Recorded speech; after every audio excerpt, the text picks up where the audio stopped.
በስመ አብ ወወልድ ወመንፈስ ቅዱስ አሐዱ አምላክ አሜን። ስብሐት ለእግዚአብሔር ለዘአብጽሐነ እስከ ዛቲ ሰዓት። ይትባረክ እግዚአብሔር አምላከ አበዊነ በቸርነቱና በምሕረቱ በይቅርታው በዘላለማዊ ጥባቆቱ መግቦቱ ሳይለየን በዕድሜያችንም ላይ እችን ቀን ተጨማሪ ሰጥቶ ዛሬም እንደ ትላንቱ በምሕረቱና በቅድስናው ስፍራ ሰብስቦ ዘላለማዊ ስሙን እንድናመሰግነው የረዳን የፈቀደልን የአባቶቻችን የቅዱሳን አምላክ እግዚአብሔር አብ፣ እግዚአብሔር ወልድ፣ እግዚአብሔር መንፈስ ቅዱስ አንድ አምላክ ምስጋና ይድረሰው።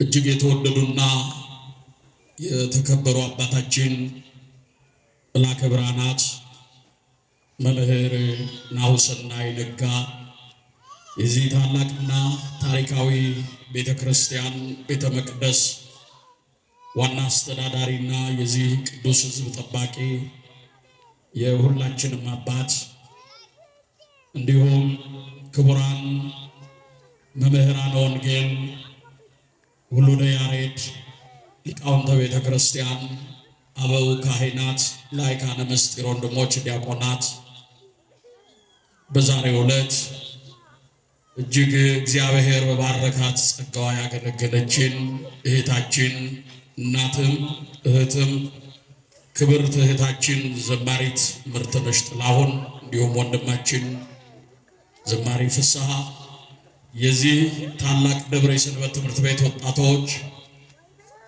ኦርቶዶክሳውያን እግዚአብሔር ልጆች ማህበር ምእመናን ወምእመናት እናቶች፣ አባቶች፣ እህቶችና ወንድሞች ሕፃናትም ጭምር በልዑል እግዚአብሔር ፍጹም የሰላምታ ቃል እንደምን ከረማችሁ? እንደምን ዋላችሁ? እንደምን አመሻችሁ? በቀን ጥባቆቱ በአምላክነት ቸርነቱ ከኛ ያልተለየን በበደላችንና በኃጢአታችን ምክንያት ፈጥሮ ያላጠፋን ዕድሜ ለንስሐ ዘመን ለፍስሐ ይጨመረልን ዛሬም በዚህ ዕለት ዘላለማዊ ስሙ በሚመሰገንበት ለልጆቹ በአንድነት በሶስትነት በረድኤት በሚገለጥበት የሰላም ድምፁ በሚሰማበት አማናዊው ቅዱስ ሥጋው ክቡር ደሙ በሚፈተትበት አባቶቻችን ያለማቋረጥ ዘወትር ስብሐተ እግዚአብሔር በሚያቀርቡበት በምሕረቱ በቅድስናው ስፍራ የሰበሰበን የአባቶቻችን የቅዱሳን አምላክ ልዑለ ባሕሪ አምላካችን እግዚአብሔር ስሙ የከበረና የተመሰገነ ይሁን። እናታችን አማላጃችን መልካሙን ዘመን ያየንባት ተስፋችን የኃጢአትን ባሕር ከፍለን የተሻገርንባት ድልድያችን ስለ ማዳኑ ሥራ የምንነጋገርባት ድንቅ ቋንቋችን የአባቶቻችን ጡም ዜማ የሰማዕታት አክሊላቸው የደናግል መመኪያቸው የመላእክት እህታቸው እመብዙኃን ቅድስተ ቅዱሳን ንጽሕተ ንጹሐን ድንግል ማርያም እናታችን ምስጋና ይድረሳት። እንኳን ከዘመነ ማቴዎስ ወደ ዘመነ ማርቆስ ወንጌላዊ ለ2018 ለመጀመሪያው ወርሃዊ ጉባኤያችን በሰላምና በጤና አደረሳችሁ አደረሰን። ዘመኑን የሰላም የፍቅር የንስሐ የምህረትና የእርቅ እንዲሁም የቤተ ክርስቲያናችን ልዕልና የሀገራችን ክብር የሚጠበቅበት ኦርቶዶክሳውያን የእግዚአብሔር ልጆች በምንሰማው ቃል ደንዳና የሆነው ልባችን ተሰብሮ ንስሐ ገብተን ቅዱስ ሥጋውን ክቡር ደሙን የምንቀበልበት ወደ እግዚአብሔር የምንቀርብበት ዘመን ያደርግልን። እግዚአብሔር እንደረዳን መጠን ባለችን ጥቂት ደቂቃ አጠር ላለ ደቂቃ የእግዚአብሔር አምላካችንን ዘላለማዊ ቃሉን መለኮታዊ ሐሳቡን እንሰማለን። እግዚአብሔር ይናገረናል። እግዚአብሔር ያስተምረናል። የእግዚአብሔር ልጆች እኛ ምክንያት ነን። ሳምንቱን ሙሉ በስጋ ድካም ስንባዝም፣ ስንወጣ ስንደክም፣ የፈለግነውን ሳይሆን ያሻነውን ሳይሆን በተሰጠን ልክ እንድንኖር እግዚአብሔር ፈቅዶልን ስንወጣ ስንገባ ከርመናል። በዚህ ሰዓት የሚያሳርፈን የሚያረጋጋን ምንምና ምንም ምርጫ የሌለው የእግዚአብሔር አምላካችን ዘላለማዊ ቃሉ ነው። ስለዚህ እግዚአብሔር ይናገረናል። በማስተዋል እንድንሰማው ውሳጣዊ የልቡናችንን ጆሮ ይክፈትልን። ትምህርቴን ስሞ ጠቢባንም ሆኖ ቸል አትበሉ። ዕለት ዕለት በደጄ መግቢያ የሚተጋ የደጄን ምሕረት የሚጠብቅ የሚረግጥ እርሱ ምስጉን ነው። እኔን ያገኘ ሕይወትን ያገኛል፣ እኔን ያጣ ራሱን ይጎዳል። የሚጠሉኝ ሁሉ ሞትን ይወዳሉ ተብሎ እንደተነገረው እግዚአብሔር ሲናገርን በማስተዋል እንድንሰማው ውሳጣዊ የልቦናችንን ጆሮ ይክፈትልን፣ ምስጢሩን ይግለጥልን። እንደ እግዚአብሔር ፍቃድ እንደ አምላካችን ቸርነት ባለችን ጥቂት ደቂቃ የምንነጋገርበት የመጽሐፍ ቅዱስ ክፍል ሐሳብ የሚሆነው በዚህ በትንቢተ ኢሳይያስ ምዕራፍ 44 ቁጥር 22 ላይ ያለውን ኃይለ ቃል መነሻ አድርገን ነው። እንዲህ ይለናል፣ በእኔ ዘንድ ያልተረሳ ትሆናለህ። በእኔ ዘንድ ያልተረሳ ትሆናለህ። ይህንን ቃል ድምፃችንን ከፍ አድርገን እንመስክር። በእኔ ዘንድ በሉ ሁላችሁ፣ ያልተረሳ ትሆናለህ። የማይረሳንን አምላካችንን እንዳንረሳው፣ የማይተወንን አምላካችንን እንዳንተወው፣ የማይዘነጋንን አምላካችን ለሰከንድ ሽርፍራፊም ቢሆን እንዳንዘነጋው እግዚአብሔር ይህንን ቃል በልባችን ጽላት ላይ ይጻፍልን። አሁን የተናገርነው የመጽሐፍ ቅዱስ ክፍል ሐሳብ ወይንም አረፍተ ነገር የሰው ንግግር፣ የሰው ቃል፣ የሰው ድምፅ አይደለም።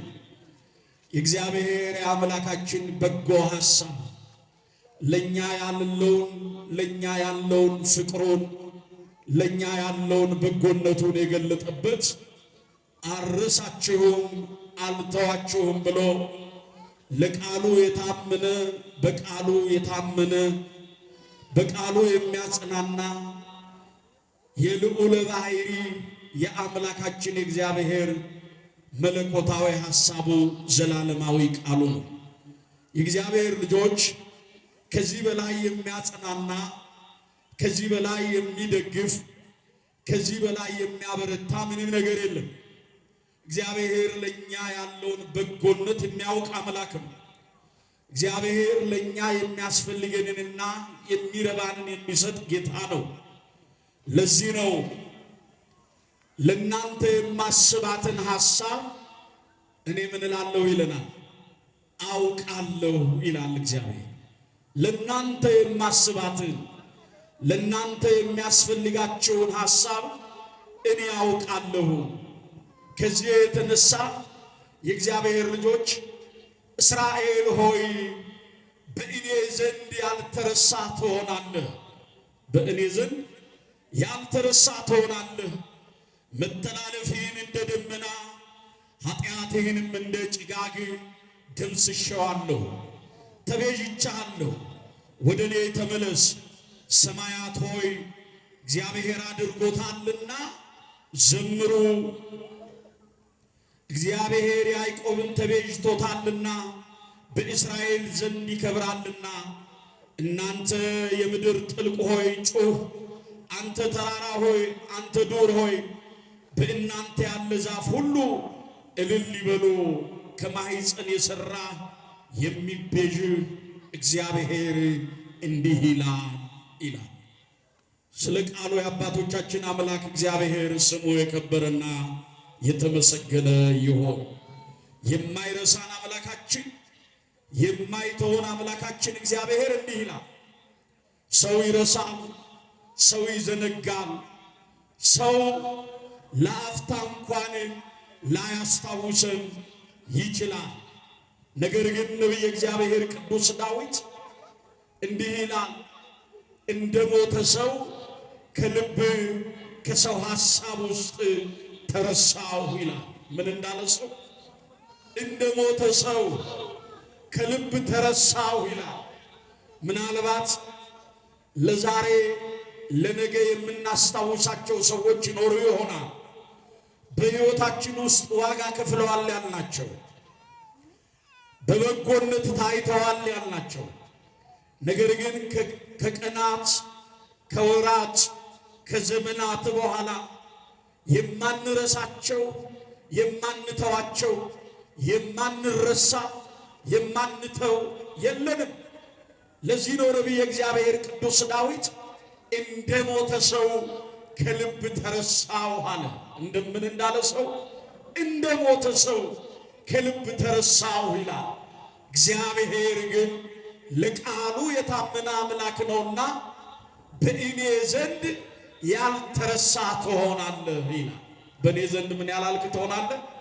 ኦርቶዶክሳውያን እስቲ አንድ ነገር እናስብ። አዎ ሁላችንም እግዚአብሔርን እኛንን እግዚአብሔርን የረሳ ነው ወይስ እግዚአብሔር ነው እኛን የረሳ? መስክሩ፣ ይህን ተናገሩ። እውነቱ እኛንን እግዚአብሔርን የረሳ ነው ወይስ እግዚአብሔር ነው? ወይስ እግዚአብሔር ነው እኛን የረሳ ወይስ እኛንን እግዚአብሔርን የረሳ ነው? እግዚአብሔርማ ለቃሉ የታመነ አምላክ ነው። በዚህ በትንቢተ ኤርምያስ ምዕራፍ 2 ቁጥር 33 32 ላይ ስትመለከቱ ቆንጆ ሴት ጌጧን ሙሽራም ዝርግፍ ጌጧን ትረሳ ዘንድ ትችላለችን ይላል። ቆንጆ ሴት ጌጧን ሙሽራስ መዋቢያዋን ትረሳለችን ይልና፣ አዎ ትረሳ ይሆናል። ቆንጆ ሴት ጌጧን ሙሽራ መዋቢያዋን ትረሳለችን? ሕዝቤ ግን ላልተቆጠሩ ወራቶች እኔን ረሱኝ ይላል። እኔን ምን አሉኝ? ረሱኝ። በሕመማችን የደረሰ በውድቀታችን ስንጠራው ፈጥኖ የተገኘ ከሐዘን የሚያጽናና የእግዚአብሔር ልጆች እንባን የሚያብሰው እግዚአብሔርን እንደረሳ ነው እንደተውነው መጽሐፍ ሲነግረን እንዲህ ነው የሚለን። ሕዝቤ ግን ላልተቆጠሩ ወራቶች ለማይቆጠሩ ወራቶች ዕለታቶች እኔን ረስተውኛል አለ እግዚአብሔር። እኔን ትተውኛል፣ ከኔ ዘንድ ፈቀቅ ብለዋል፣ ጣዖትን አምልከዋል፣ ለባዕድ ተንበርክከዋል። ሕዝቤ ግን እኔን ረስተውኛል። ለዚህ እኮ ነው በዚህ በኦሪት ዘዳግም ምዕራፍ 32 ቁጥር 18 ላይ ያሳደገህን እግዚአብሔርን ረሳህ፣ የወለደህንም አምላክህን ተውከው ይላል። ያሳደገህን እግዚአብሔርን ረሳህ፣ የወለደህን እግዚአብሔርን ተውከው።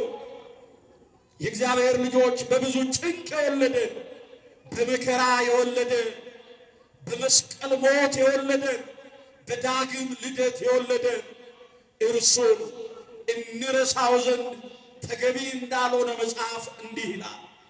ያሳደገህን እግዚአብሔር የወለደህንም እግዚአብሔርን ረሳው ተውከው ይላል።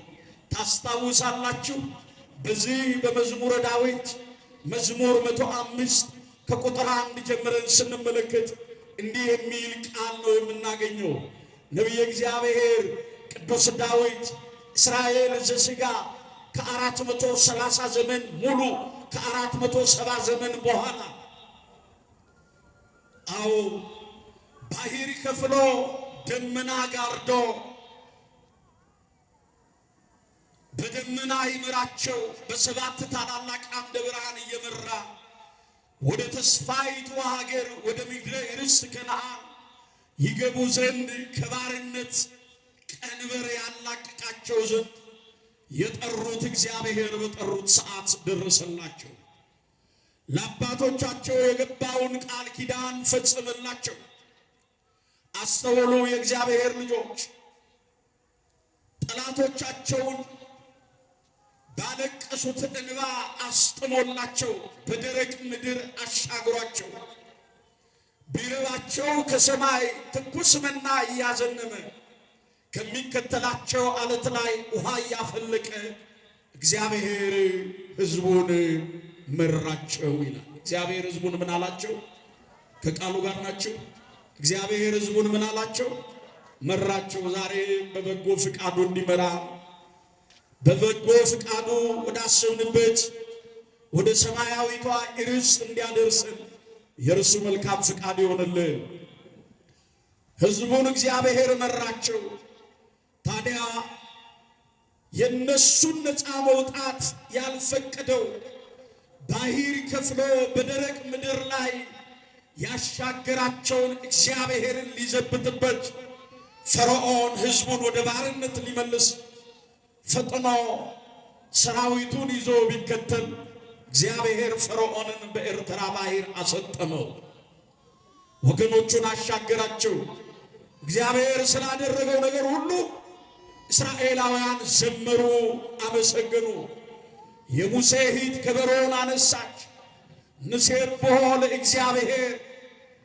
አው ባህርን ከፍሎ ያሻገረ በደረቅ አለት ላይ የመራን ከሚከተለን አለት ላይ ውሃ ያፈለቀ ከሰማይ መናን እያዘነመ የመገበን እግዚአብሔር ምስጋና ይድረሰው ብለው ዘመሩ፣ አመሰገኑ ካለ በኋላ ከዝማሪያቸው በኋላ ፈጥነውም እግዚአብሔርን ረሱት ይላል። ፈጥነው ማንን ረሱት? እግዚአብሔርን ረሱታል። ያደረገላቸውን ሁሉ ትተው በጎነቱን ሁሉ ረስተው ያደረገውን እግዚአብሔርን ረሱት። በደረቅ አለት ላይ ውሃ ያፈለቀውን ጌታ ዘነጉት። ፈጥነው ረሱት ነው የሚለው መዝሙር 105 ቁጥር 13 ላይ እንዲህ ያደረገውን ጌታ ፈጥነው ረሱት ይላል። እግዚአብሔርን በመርሳት የሚወድቁ ሰዎች፣ እግዚአብሔርን በመርሳት ዋጋ ስለሚከፍሉ ሰዎች መጽሐፍ ቅዱስ እንዲህ ነው የሚለው፣ መከረኛው እግዚአብሔር ፈጥኖ ደረሰለት። ብዙ ዓለም ብዙ ብታሳጣው እግዚአብሔር በብዙ በረከት የጎበኘው፣ ሰዎች በረሱት ሰዓት እግዚአብሔር ያስታወሰው ያ ጻድቁ ሰው ኢዮብ በመጽሐፈ ኢዮብ ምዕራፍ 8 ቁጥር 13 ላይ ስትመለከቱ እንዲህ የሚል ቃል ተጽፎ ነው የምታገኙት። ኦርቶዶክሳውያን በውኑ ይላል ደንገል ረግረግ ውሃ በሌለበት ሊበቅል ይችላልን? ይላል። በውኑ ደንገል ረግረግ ውሃ በሌለበት ሊበቅል ይችላልን? አለ። ደንገል ታውቃላችሁ?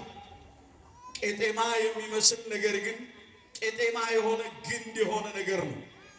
ይህ ማለት ምናልባት በትልልቆች ሐይቆች ላይ በዝዋይ በጣና ሐይቅ ላይ ዳርቻው በሰው እጅ የሚሰራ ለዕለት ጉርስ ለዓመት ልብሳቸው ለማግኘት አሳ ለማስገር የሚንቀሳቀሱበት ይህ ደንገል የተባለው ከደንገል የሚሰራ ታንኳ ግፋቢ ከ8 እስከ 9 ቀን ሊቆይ ይችላል። ከዛ በኋላ አገልግሎቱ ያበቃና ይጣላል፣ ሌላ ይሰራል። የሚይዘው ከ3 እስከ 5 ኪሎ ድረስ ሊይዝ ይችላል ከአንድ ሰው በተጨማሪ። ይሄንን አገልግሎት የሚሰጥ ነው። የሚበቅለው ረግረግ ውሃ ባለበት ስፍራ ላይ ነው። ከቃሉ ጋር ናችሁ? ረግረግ ውሃ ባለበት ስፍራ ላይ ነው። ኢዮብ ምን አለ? ደንገል ረግረግ ውሃ በሌለበት ስፍራ ሊበቅል ይችላልን? አለ። ድንገት እንኳን አለ ረግረግ በሌለበት ውሃ በሌለበት ስፍራ ቢደርቅ ቢበቅል አለ ከአትክልቶች ሁሉ ፈጥኖ ምን ይላል አለ? ምን ይላል? ይደርቃል። ከአትክልቶች ሁሉ ፈጥኖ ይጠፋል። እግዚአብሔርን የሚረሱ ሰዎች መጨረሻቸው ይህ ነው አለ። እግዚአብሔርን ምን የሚሉ ሰዎች? የሚረሱ ሰዎች መጨረሻቸው ይህ ነው አለ። ደንገል ረግረግ ውሃ በሌለበት ስፍራ እንደማይበቅል ድንገት እንኳን ሊበቅል ቢችል ከአትክልቶች ሁሉ ፈጥኖ ይደርቃል ካለ በኋላ ኦርቶዶክሳውያን እግዚአብሔርን የሚረሱ ውለታውን ብድራቱን የሚዘነጉ ፍቅሩን የሚረሱ የተደረገላቸውን የማያስተውሉ ከውድቀታቸው ተነስተው በጉልበታችን ነው ያሉ ሰዎች እነዚህ መጨረሻቸው ይህ ነው አለ። ከፈርዖን ማንነት ከምንረዳው አንዱና መሰረታዊው ነገር ኦርቶዶክሳውያን እግዚአብሔር እንዲህ ብሎሃል ብሎ ሊቀ ነቢያት ሙሴ በፈርዖን ፊት ቆሞ ሕዝቤን ልቀቅ ብሎሃል ብሎ ሲለው እግዚአብሔር ማን ነው? እግዚአብሔርን አላውቅም ሕዝበ እስራኤልን አልለቅም ሲል የእግዚአብሔር እጅ እንዴት እንደደረሰው አስተውሉ። እግዚአብሔርን የሚረሱ ሰዎች፣ እግዚአብሔርን የሚዘነጉ ሰዎች ውለታውንና ብድራቱን የማያስተውሉ መጨረሻቸው ይህ ነው የሚለው። ስለዚህ ሰው ይረሳል፣ እግዚአብሔር ያስታውሳል። ሰው ይዘነጋናል፣ ሰው ይጥልናል። ማን ያነሳናል? ንገሩኛ፣ ማን ያነሳናል? አዎ ሰው ሲረሳን ማን ያስታውሰናል? እግዚአብሔር ያስታውሰናል። በዚህ በትንቢተ ኢሳይያስ ምዕራፍ 49 ከቁጥር 14 ጀምራችሁ ስትመለከቱ ጽዮን ግን እግዚአብሔር ትቶኛል ረስቶኛል አለች ይላል። ጽዮን ግን እግዚአብሔር ትቶኛል እግዚአብሔር ረስቶኛል አለች። ዛሬ ምናልባት ባሳለፍናቸው ዓመታት በትላንትናው ዛሬ ላይ ቆመን አሮጌ በምንለው ዛሬ ላይ ቆመን አምና ብለን ለመናገር በቻለው ዓመት እግዚአብሔር ትቶኛል ያላልን ሰዎች አለን። እግዚአብሔር ረስቶኛል ያላልን ሰዎች አለን። እግዚአብሔር ዘንግቶኛል፣ እግዚአብሔር ረስቶኛል ብለን በእግዚአብሔር ላይ ያላጉረመረምን ሰዎች ነን። እኔንማ ትቶኛል እኔንማ ረስቶኛል ብለን በእግዚአብሔር ፊት መቆማችንን ያቆምን፣ በእግዚአብሔር ፊት መመላለሳችንን የተውን፣ የማይዘነጋንን አምላክ የዘነጋን፣ የማይተወንን አምላክ የረሳ፣ የማይታማውን አምላክ ያማነው ብዙ ሰዎች አለን። እውነት ሐሰት ተናገሩ እንጂ ቃል እግዚአብሔር አንዳንዴ ለኔ ብለን ካልሰማ ነው ወቀሳ ነው የሚሆንብን አይደል? ነገር ግን እግዚአብሔር በቃሉ በኩል ሊያቀናን ስለፈለገ እውነት ነው ሐሰት ነው። እግዚአብሔርን ያማችሁ ሰዎች የላችሁ? ያጉረመረማችሁ ሰነፍ በልቡ እግዚአብሔር የለም ይላል። እግዚአብሔር የለም እኔንማ ትቶኛል እኔንማ ረስቶኛል ያላልን ሰዎች የለንም። የእግዚአብሔር ልጆች አሁን ያነሳነው እግዚአብሔር ይህንን ሰማያዊ ቃል ኪዳን የገባለት እስራኤል ሆይ በእኔ ዘንድ ያልተረሳ ትሆናለህ ብሎ የተነገረለት ያዕቆብ ከመወለዱ አስቀድሞ እና ሚስቱ ርብቃ ልጅ በማጣት ዘመናትን ተሻግረዋል። እግዚአብሔር እንዳልሰማ ዝም ቢል እንደማይሰጥ ቢዘገይ የእግዚአብሔር ልጆች እግዚአብሔርን የሚቀድመው የለም። ልብ በሉ።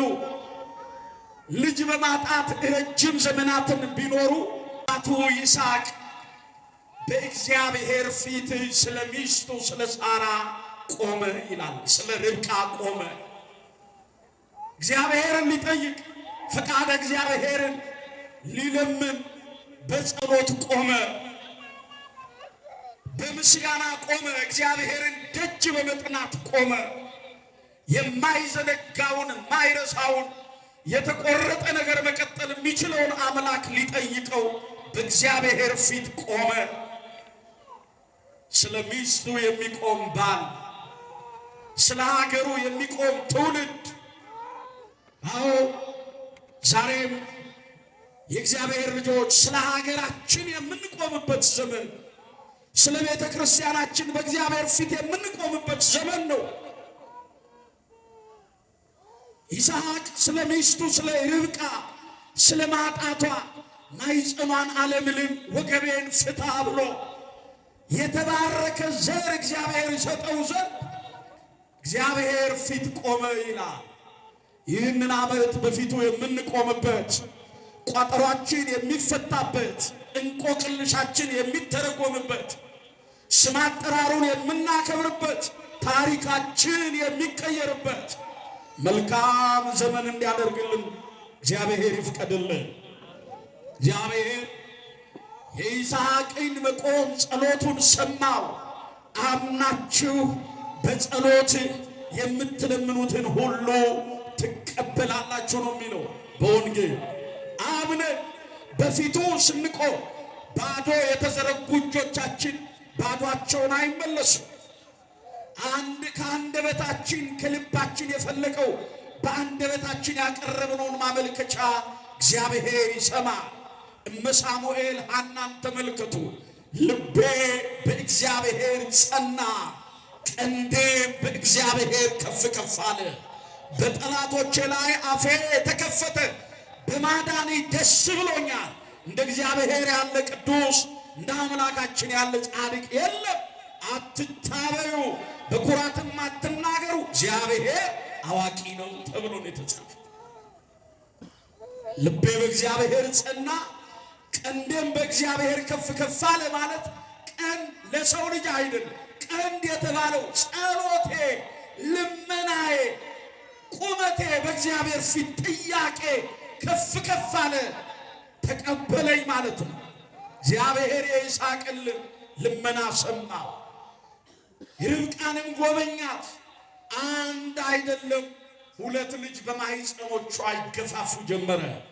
ያዕቆብና ኤሳው በማኅፀን እግዚአብሔር በጸሎት በልመና ታሪካቸውን ሲቀይር አንድ አይደለም ስንት ልጅ ሰጣት? ንገሩኛ። ታዲያ እግዚአብሔር ቢዘገይ የሚቀድመው አለ ወይ? ነገር ግን የእግዚአብሔር ልጆች እነዚህ ሁለቱ ልጆቿ በርብቃ ማኅፀን ውስጥ የሚገፋፉ ነበሩ። ዛሬ ርብቃ ኢትዮጵያ የሚገፋፉ ልጆችን የጸነሰችበት፣ ርብቃ ቤተ ክርስቲያን የሚገፋፉ ልጆችን የጸነሰችበት፣ የእግዚአብሔር ልጆች የሚገፋፉ፣ ሊቁ ሊቁን ይገፋል፣ መምህሩ መምህሩን ይገፋል፣ አገልጋዩ አገልጋዩን ይገፋል። እውነታ ነው፣ ምድር ላይ ያለው እውነታ። ወንድም ወንድሙን ይገፋል፣ አባት ልጁን ይገፋል፣ ልጅ አባቱን ይገፋዋል። የሚገፋፉ ልጆች በርብቃ ማኅፀን። ልብ በሉ የእግዚአብሔር ልጆች ከማኅፀን ከወጡ በኋላ ያዕቆብ ማለት ተረከዝ ያዥ ማለት ነው። ከማኅፀን ከወጡ በኋላ ከወንድሙ አልፎ የአባቱን ቡራኬ ለመቀበል ያዕቆብ በብዙ መንገድ ሄዷል። ነገር ግን እግዚአብሔር ባወቀ እግዚአብሔር በመረጠ ለያዕቆብ የማይጠፋውን ቃል ኪዳን ገብቶለታል። አስተውሉ የእግዚአብሔር ልጆች፣ እግዚአብሔር ትቶኛል፣ እግዚአብሔር ረስቶኛል ልንል አይገባም። እግዚአብሔር እኛን እንደማይረሳን ርብቃ አንዷ ምስክር ናት። ለዚህ ነው በዚህ በትንቢተ ኢሳይያስ ምዕራፍ 49 ቁጥር 9 ላይ 14 ላይ ጽዮን ግን እግዚአብሔር ረስቶኛል ማለት ይችላል። ጽዮን ማን ረስቶኛል? በውኑ ሴት ልጅ ከማኅፀኗ ለተወለደው ልጅ እስከማትራራ ድረስ ሕፃኗን ልትረሳ ትችላለችን? ይላል። እናቶች ልጃችሁ ምንም ወንበዴ ቢሆን፣ ምንም የተማረ ምንም ያልተማረ ቢሆን፣ ለሀገር ለትውልድ አይጠቅምም ብለን በሰው ሰውኛው ብንናገር እናት ልጇን ትረሳለች? ትረሳለች ወይ? ያ ልጅ ለእናቱ ምንድነው? ልጅ ነው። ልጅም ለእናቷ ምንድናት? እናት ናት። እናትም ለልጇ ምንድናት? እናት ናት። ልጇን አትረሳም። በብዙ ጭንቅም ብትወልደው በመከራ ብታሳድገው ያልተመቸ የማይገባ ማንነትን ብታይበት ልጇን አትረሳም። ምንም ንጹሕ ሆነን ተፈጥረን እግዚአብሔር በተፈጥሮ አክብሮን በብዙ ጸጋ ጎብኝቶ በእግዚአብሔር ፊት የበቃ በፊቱ የሚያቆም በእርሱ ፊት የሚያመላልስ በጎነት ቢታይብን ኃጢአት ቢሰፍንብን በበደል ብንቆሽሽ እግዚአብሔር እኛን ይረሳል? አይረሳም። እናት በብዙ ጭንቅና መከራ የወለደችውን ልጇን ትረሳ ዘንድ ትችላለችን? አዎ ይልና ልትረሳ ትችላለች። ትረሳ ይሆናል። እኔ ግን እስከ መጨረሻው አልረሳችሁም ይላል። ክብርና ምስጋና ለስሙ ይሁን። አመስግኑ። እኔ ግን ምን አልላችሁ? እስከ መጨረሻው ምን አልላችሁ? አልረሳችሁም ነው የሚለው። የማይረሳን የማይተወን የማይዘነጋን አምላክ። ለዚህ እኮ ነው ትላንትናን አሳልፎ ዛሬ ላይ ያደረሰን። ለዚህ እኮ ነው ዛሬ ላይ አቁሞ ነገን ተስፋ እንድናደርግ የረዳን። ለዚህ እኮ ነው በዝናብ አብቅሎ በፀሐይ አብስሎ በንፋስ አለምልሞ የሚመግበን። ለዚህ እኮ ነው አይናችንን ጨፍነን ሞትን የሚመስል እንቅልፍ ስንተኛ አይናችንን ገልጠን የዘጋነውን በር ከፍተን መውጣት እንድንችል የሚፈቅድልን። ማን ስለማይረሳን ነው? ማን ስለማይረሳን ነው? በዚህ በሁለተኛ ሳሙኤል ምዕራፍ 4 ቁጥር 1 ጀምራችሁ የምታገኙት አንድ ታሪክ አለ። ይህ ታሪክ በጣም ባጭሩ ነው የምነግራችሁ ከጊዜያችን ከሰዓታችን አኳያ። በዚህ የትምህርት ሐሳብ ላይ በዋናነት የምንወስደው ዘመናችንን እግዚአብሔር እንዲያቀና ጉዟችን የተስተካከለ እንዲሆን እግዚአብሔር እኛን እንደማይተወን ከዓመት ወደ ዓመት ከዘመን ወደ ዘመን ብንሻገርም እግዚአብሔር እኛን እንደማይረሳን እኛን ሁል ጊዜ በመግቦቱ እንደሚመግበን በጠባቆቱ እንደሚጠብቀን ስለማስገንዘብ ነው። ዛሬ ከፊታችን ያለውን ዘመን አንድ ብለን የቆጠርነውን ከማይረሳን ከእግዚአብሔር ጋር መኖር እንዴት እንደሚገባን ስለማስገንዘብ ነው። እግዚአብሔር ከሁላችን ጋር ይሁን። በዚህ የመጽሐፍ ቅዱስ ክፍል ታሪክ እጅግ በጣም ባጭሩ እገልጥና ትምህርታችንን እንደመድማለን። እግዚአብሔር መንፈስ ቅዱስ ከሁላችን ጋር ይሁን። በሁለተኛ ሳሙኤል ምዕራፍ 4 ከቁጥር 1 ጀምራችሁ ስትመለከቱ ዳዊት ከቤተ ሳኦል ወይንም ከሳኦል ጋር ጦርነት እንደገጠመ ይነግረናል። በዚህም ጦርነት ላይ ብዙ ሺህ ሰራዊት ከሳኦል ወገን እንደወደቀ ብዙ ሺህ ሰራዊት ከሳኦል ወገን እንዳለቁ መጽሐፍ ቅዱሱ ይነግረናል። እዚህ ምዕራፍ 4 ቁጥር 1 ላይ ግን የምናየው የእግዚአብሔር ልጆች የሳኦል ልጅ ናታን በጦርነቱ እሱና መሰል ወንድሞቹ ሳኦል ከሞተ በኋላ ቀጥሎ የሞተው ልጁ ናታን። ናታንም ከሞተ በኋላ ናታን የወለደው አንድ ልጅ እንደነበረ መጽሐፍ ቅዱስ ይነግረናል። ይህም ሜምፊቦስቴ ተብሎ ይጠራል። በጦርነቱ ወቅት ናታን ለሞግዚት የሰጠው ይህ ልጅ ገና ሕፃን ነበርና ሞግዚቱ በጨርባዋ ላይ በጫንቋ ላይ አዝላ ከጦርነቱ ለማምለጥ ስትሮጥ ከጀርባዋ ላይ ወድቆ እጅና እግሩ ሽባ እንደሆነ መጽሐፍ ቅዱስ ይነግረናል። ምዕራፍ 4 ይህንን ነው የሚነግረን። ከዛ የዚህ የመጽሐፍ ቅዱስ ክፍል ሐሳብ ስትመለከቱ ምዕራፍ 5 ላይ ስለዚህ ሰው ታሪክ የለም። ምዕራፍ 6 ላይ የለም። ምዕራፍ 7 ላይ የለም። ምዕራፍ 8 ላይ የለም። ምዕራፍ 9 ላይ ታሪኩን ይጀምራል። ትላንትና በሰዎች ታሪክ ውስጥ የሌለ ከትላንት በስቲያ 2013 2014 2015 እንዲህ እያልን እዚህ የደረስን ሰዎች አያችሁ። ሰው የቆረጠውን ማን ይቀጥለዋል? ንገሩኝ። ሰው የረሳውን ማን ያስታውሰዋል? ልብ በሉ።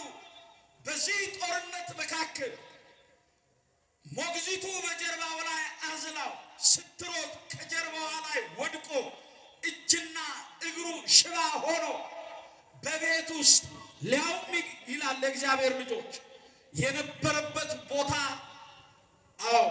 ሎዶ ባህር በሚባል ስፍራ፣ ይህ ስፍራ ደግሞ ችግረኞች፣ ምጻተኞች፣ እጅግራቸው የተሰበረ በጣም በሰዎች እይታ ውስጥ ከሰዎች እይታ ውስጥ የጠፉ ወገን ዘመድ የሌላቸው አስተዋሽ የሌላቸው ሰዎች የሚጠራቀሙበት ምግባቸው፣ መብላቸው፣ መጠጣቸው ጋር የነበሩ ሰዎች የሚጠራቀሙበት ሎዶ ባህር ተብሎ በሚጠራው ስፍራ የተጣለ ነገር ግን በዘመኑና በዘመኑ ከንጉሥ ቤት ከነገስታት ዘር የነበረ ነገር ግን ቀን ጥሎት ከጀርባ ላይ ወድቆ እጅግሩ ሽባ የሆነ ቀን ዘንበል ያለበት ሰው ነበር። ቀን አይጣላችሁ። ኧረ አሜን በሉ። የሰው እኮ ጀግና የለውም። የምን ጀግና ነው ያለው? አዎ እግዚአብሔር ነው ጀግና። እግዚአብሔር ነው ኃያል። የቀንም ጀግና አለው።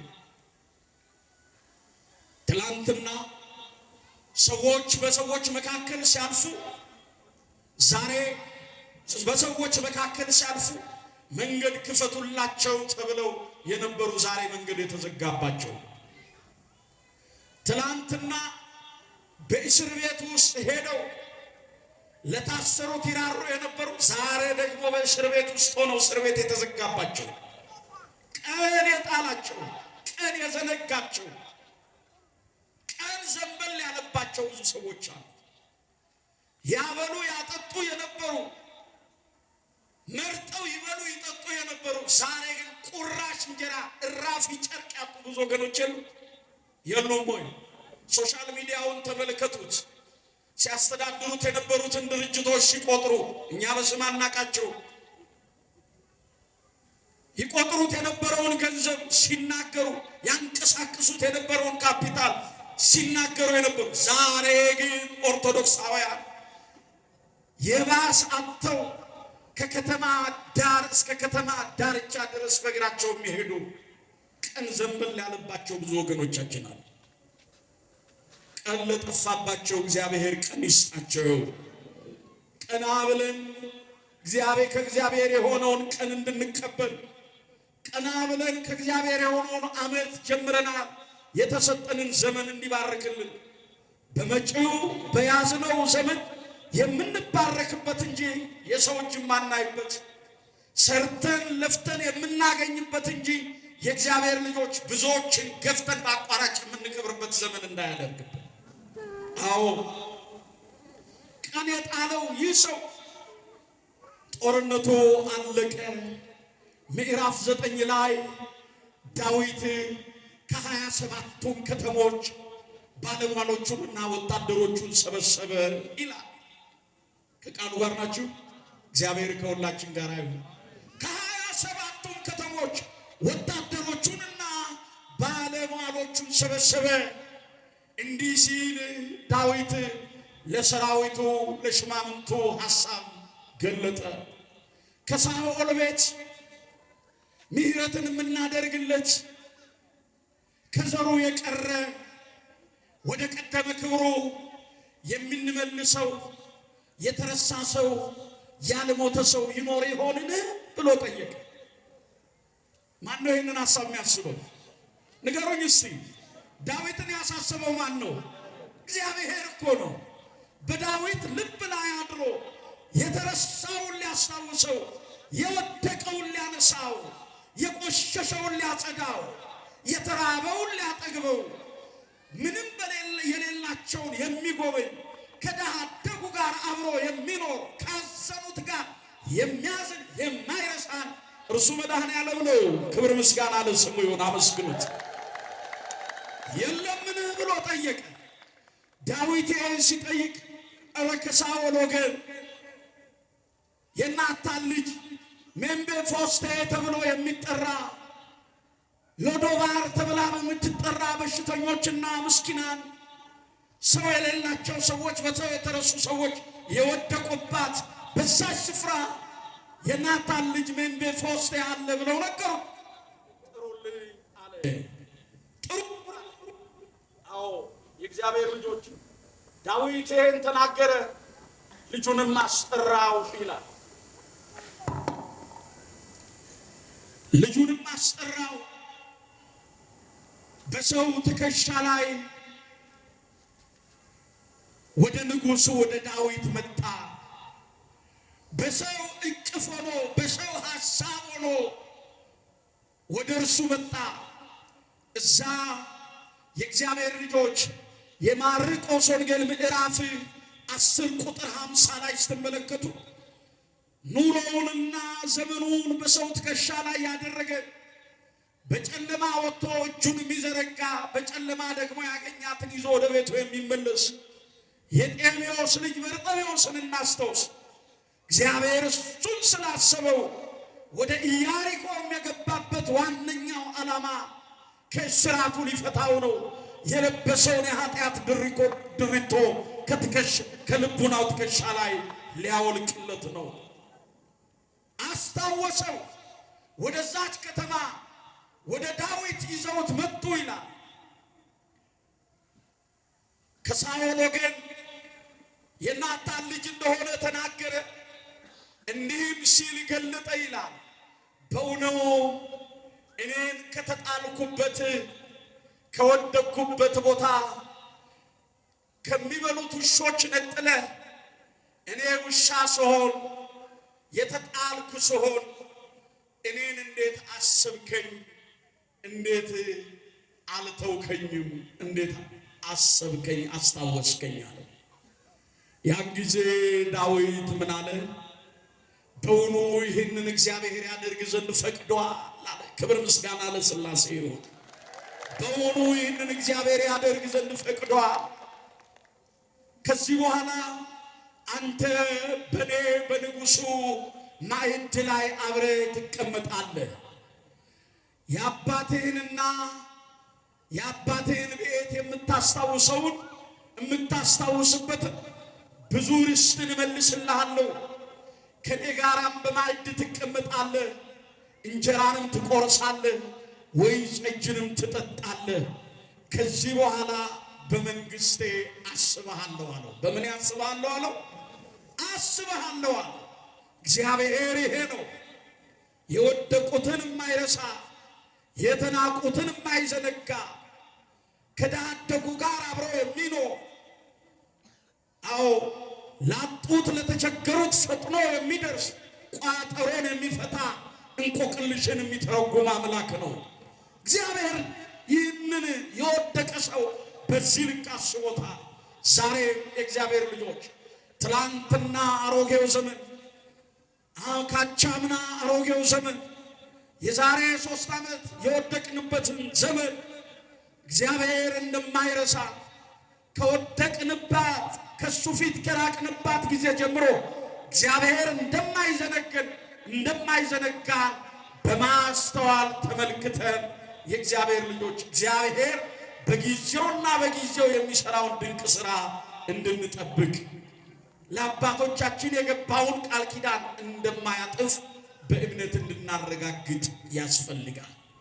ይህንን ለማየት እዛ ዘመን ላይ ለመድረስ ከውድቀታችን ለመነሳት ከስብራታችን ለመጠገብ የእግዚአብሔር ልጆች ከክፉ ነገር መራቅ፣ ከበጎ ሐሳብ ጋር መተባበር፣ ክፉን መጽሐፍ ከኃጢአት ከክፉ ነገር መራቅ ከክፉ ፈቀቅ በሉ ሰላምን ሿት ተከተሏት የጌታ ዓይኖቹ ወደ ጻድቃን ጆሮቹም ለጸሎታቸው ተከፍታለች ነውና የሚለን በዚህ በአንደኛ ጴጥሮስ ምዕራፍ 3 ቁጥር 10 ላይ በፊቱ በቅንነት ተመላልሰን የመንግስት ወራሽ የስሙ ቀዳሽ እንድንሆን ቸርነቱ ለሁላችንም ይደረግልን።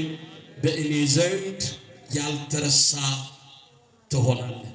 ጉባኤያችንን ያስፋልን። መልካም ዘመን ያድርግልን። እግዚአብሔር ይስጥልን።